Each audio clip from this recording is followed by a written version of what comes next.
Modernist যারা ইসলামকেও বলে কিন্তু ইসলামকে ওয়েস্টের মডার্ন বয়ান অনুযায়ী কি করে ব্যাখ্যা করে, এবং তারা ইসলামের কথা বলে কিন্তু সেই ইসলামকে ওয়েস্টের যে মডার্ন ফ্রেম সেই মডার্ন ফ্রেমের মধ্যে রাখে, যে কারণে ওয়েস্ট তাদের ফ্রেন্ড, পশ্চিমারা তাদের বন্ধু। কারণ হলো পশ্চিমাদের একটা উদ্দেশ্য হলো মুসলিম বিশ্বকে দমন করা, মুসলিম বিশ্বকে কন্ট্রোলে রাখা এবং তাদের নিয়ন্ত্রণের মধ্যে রাখা, তাদের স্বার্থ বজায় রাখা। সো সে যদি দেখে এদের বিরুদ্ধে যুদ্ধ না করে, বিগ্রহ না করে, কোনো কিছু না করে যদি তাদেরকে আমার কোর্টের মধ্যে রাখতে পারি তাহলে তো তাদের সাথে দ্বন্দ্বে যাওয়ার কোনো দরকার নাই। সো তারা বুঝতে পারছে যে এদেরকে পুরোপুরি তো ওইভাবে বলা যাবে না, বললে তারা রিয়াক্ট করতে পারে, সুতরাং তারা তাদের মতন করে একটা ফ্রেম তৈরি করছে। এখানে ইসলাম তাদের একটা রিসার্চ পেপার আছে, আপনারা র্যান্ড কর্পোরেশনের নাম শুনেছেন? র্যান্ড কর্পোরেশনের একটা রিসার্চ আছে, তারা গোটা মুসলিম পপুলেশনকে কয়েকটা ভাগে ভাগ করছে। ভাগে ভাগ করে তারা দেখছে যে অল্প সংখ্যক মানুষ, এদেরকে যদি দমন করা যায় তাহলে মুসলিমদেরকে নিয়ন্ত্রণ করা কোনো ব্যাপার না। তারা যে ভাগটা করছে অলমোস্ট এই রকম। প্রথম মানে একটা বড় অংশ হলো এরা সেকুলারিস্ট এবং ডেমোক্রেটিক, সেকুলারিস্ট এবং ডেমোক্রেটিক। এই যে আমাদের দেশে যে মেইন স্ট্রিম রাজনীতি, মেইন স্ট্রিম যে ডেমোক্রেটিক রাজনীতি, আপনি ধরেন আওয়ামী লীগ, বিএনপি, জাতীয় পার্টি বা এই ধারার যে সকল দল, এই যে দলগুলো এরা মূলত সেকুলার ডেমোক্রেটিক, তাই না? এইটা একটা পার্ট।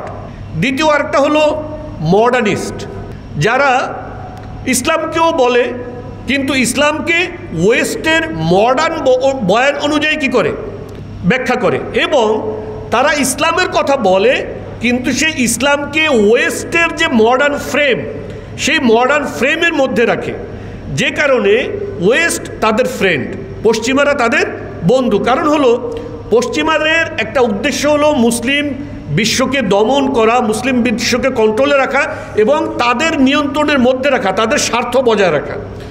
সো সে যদি দেখে যে এদের বিরুদ্ধে যুদ্ধ না করে, বিগ্রহ না করে, কোনো কিছু না করে যদি তাদেরকে আমার কোর্টের মধ্যে রাখতে পারি তাহলে তো তাদের সাথে দ্বন্দ্বে যাওয়ার কোনো দরকার নাই।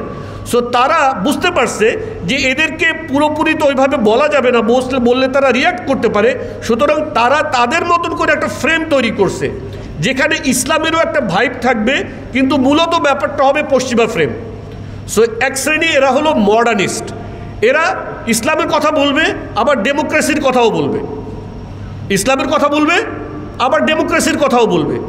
ডেমোক্রেসি তারা এমনভাবে তৈরি করছে যে এইটা ফ্রেমের মধ্য দিয়ে আপনি কখনো ইসলামকে অ্যাকচুয়ালি আনতে পারবেন না।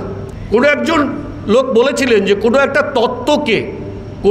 তত্ত্বকে যদি আপনি পরীক্ষা নিরীক্ষা করতে চান, একটা রাজনৈতিক তত্ত্বকে, তাহলে 100 বছর একটা মানে fair enough time, good enough time 100 বছর। আপনি বিগত 100 বছর ধরে আপনার এই ডেমোক্রেসি দিয়ে ইসলাম কায়েমের চেষ্টা সারা মুসলিম বিশ্বে অনেকভাবে চলছে, কিন্তু কোথাও কি কোনো সফলতা আছে? নেই। বরং আমরা দেখেছি যে যারা এই সিস্টেম পরিবর্তন করতে যায় তারা গিয়ে সিস্টেম তো পরিবর্তন করতে পারে না, বরং নিজেদেরকে সিস্টেমের সাথে খাপ খাওয়ায় নিতে গিয়ে নিজেরাই তখন কি হয়ে যায়? মডার্নিস্ট হয়ে যায়। সুতরাং তারা আরেকটা ফ্রেম তৈরি করছে মডার্নিস্ট। এরপরে আছে একটা ট্রেডিশনালিস্ট যারা আপনার মানে ইসলামিক যে ট্রেডিশন এটাকে ধারণ করে কিন্তু তারা আপনার অতটা মানে না, মানে লেখাপড়া করে জেনে শুনে বুঝে ইসলামকে মানা এগুলো অত ধারে না, অনেক মানুষ আছে এরকম। এরপরে কনজারভেটিভ একদল আছে যারা এত কিছু করে না ঠিকই, কিন্তু তারপরও তাদের ভিতরে একটা রক্ষণশীলতা আছে। দেখবেন যে অনেক মানুষ আছে যে ইসলামের এত কিছু জানে না, এত কিছু ডিপ পলিটিক্যাল আন্ডারস্ট্যান্ডিং হ্যান কোনো কিছু নাই, কিন্তু ট্রেডিশনালি দেখবেন যে তারা নিকাব ছাড়া ঘরের বাইরে মহিলারা যায় না। বুঝেন নাই? আমাদের আপনি যদি এক জেনারেশন আগে যান এরকম অনেক পরিবার পাবেন যারা ইসলামের এত ডিপ আন্ডারস্ট্যান্ডিং রাখে না, কিন্তু প্র্যাকটিসটায় তারা কনজারভেটিভ। এরকম একটা শ্রেণী আছে। এই সব শ্রেণীর ভিতরেই তারা দেখছে যে তারা যতটুকু ইসলাম প্র্যাকটিস করে কিংবা না করে তাদেরকে দমন করা যায় বা নিয়ন্ত্রণ করা যায়। একমাত্র দমন করা যায় না স্ক্রিপচারাল ফান্ডামেন্টালিস্টদেরকে, তাদেরকে তারা নাম দিয়েছে ফান্ডামেন্টালিস্ট, স্ক্রিপচারাল ফান্ডামেন্টালিস্ট।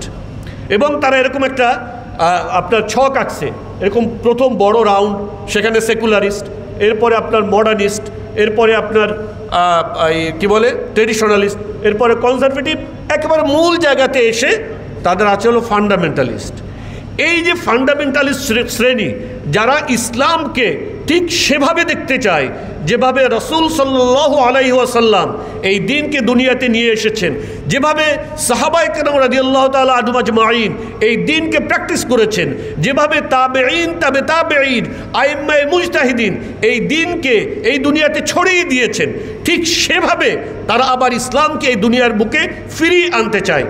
এই শ্রেণীকেই তারা তাদের মূল শত্রু মনে করে এবং এ কারণে তাদেরকে দমন করার জন্য তারা একটা ন্যারেটিভ দাঁড় করিয়েছে, war on terror, war on terror.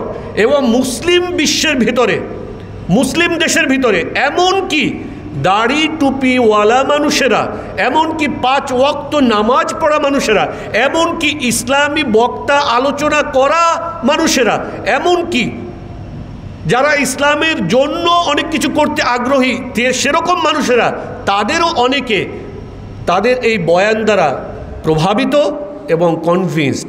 তাদের কাছে তারা মানুষকে, এই ফান্ডামেন্টালিস্ট যাদেরকে তারা সাব্যস্ত করে, তাদেরকে নামানুষ করে দেওয়ার ব্যাপারে তারাও অ্যাগ্রিড। এদেরকে ধরে নিয়ে যাওয়া যায়, এদেরকে গুম করে ফেলা যায়, এদেরকে কী বলে খুন করে ফেলা যায়, এদেরকে হ্যাঁ নিয়ে গেছে, একটা লোককে নিয়ে গেছে, কোনো না কোনো কিছু একটা আছে, নাহলে নিবে কেন? হি অ্যাগ্রিড। সে তার মুসলিম ভাইকে তাগুত নিয়ে যাচ্ছে, সে মুসলিম ভাইয়ের ভিতরে সমস্যা খুঁজে। এইটা আমাদের জন্য সবচেয়ে বড় সমস্যার একটা সমস্যা।